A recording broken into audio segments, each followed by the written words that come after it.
माथाडी कामगारांच्या विविध प्रलंबित मागण्यांसाठी आज जिल्हाधिकारी कार्यालयावर मोर्चा काढण्यात आला होता। वेतन वेळेवर देणे, शासकीय धान्य गोदामातील नोंदणीकृत माथाडी कामगारांना काम देणे, लेव्ही दरात वाढ करणे तसेच माथाडी कायद्याची प्रभावी अंमलबजावणी करण्याची मागणी यावेळी करण्यात आली आहे।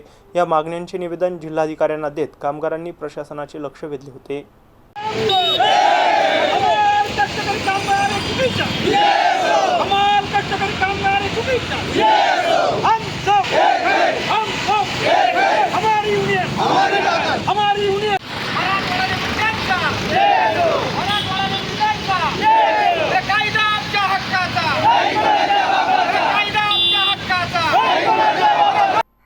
जिल्ह्यातील माथाडी कामगारांनी आपल्या विविध मागण्यांसाठी आज जिल्हाधिकारी कार्यालयावर मोर्चा काढला।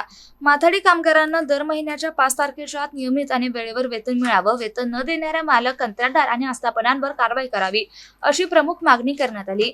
याशिवाय शासकीय धान्य गोदामांमध्ये होणाऱ्या थेट वाहतूक आणि हाताळणी कामांसाठी नोंदणीकृत माथाडी कामगारांनाच प्राधान्य देण्यात यावं अशी मागणी निवेदनावर करण्यात आली। अनेक वर्षांपासून प्रलंबित असलेल्या माथाडी कायद्याशी संबंधित प्रश्न सोडवावेत, बेकायदेशीरपणे कामावरून काढणे, थकबाकी वसुली, वेतन निश्चिती आणि कायद्याची अंमलबजावणी न करणाऱ्या आस्थापनांवर कठोर कारवाई करावी अशी मागणी कामगारांनी केली।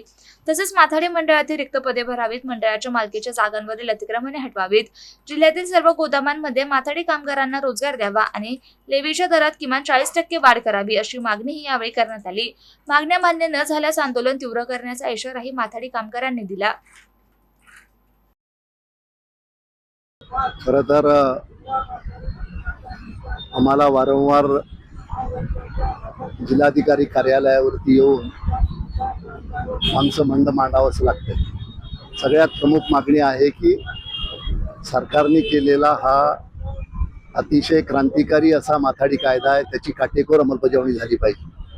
म्हणजे काय झालं पाहिजे तर माथाडीचं काम करणाऱ्या प्रत्येक कामगाराची नोंदणी केली पाहिजे, त्याला माथाडीचा कायद्याची अंमलबजावणी म्हणजे त्यांचा पगार माथाडीच्या माध्यमातून झाला पाहिजे, लेव्ही माथाडी मंडळात जमा झाली पाहिजे, त्यांची जर थकबाकी असेल तर ती वसूल केली पाहिजे।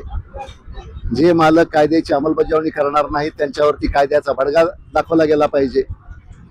आणि या ठिकाणी मालक असतील, कंत्राटदार असतील, कारखानदार असतील, माथाडीचा जो नियम आहे की 5 तारखेच्या आतमध्ये पगार माथाडीमध्ये जमा झाला पाहिजे, जेणेकरून माथाडी कामगाराच्या बँकेच्या अकाउंटवरती 10 तारखेच्या आत पगार जमा होईल।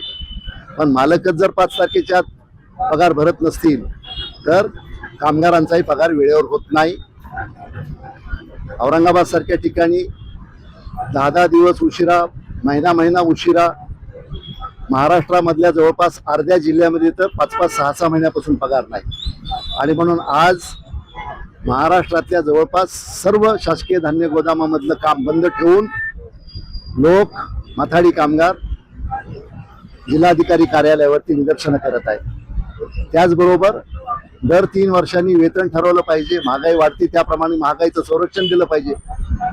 हे सगळे प्रश्न घेऊन आज आम्ही या ठिकाणी जिल्हाधिकारी कार्यालयावरती आलेलो आहे। आणि जर जिल्हाधिकाऱ्यांनी या प्रश्नामध्ये जर गांभीर्यानं लक्ष घातलं नाही तर आम्हाला पुढचं पाऊल म्हणजे रोज जिल्हाधिकाऱ्याची गाडी अडवून सत्याग्रह करावा लागेल, अटक करून घ्यावं लागेल, हेही आम्ही जिल्हाधिकाऱ्याला भेटल्यानंतर आम्ही सांगणार आहोत।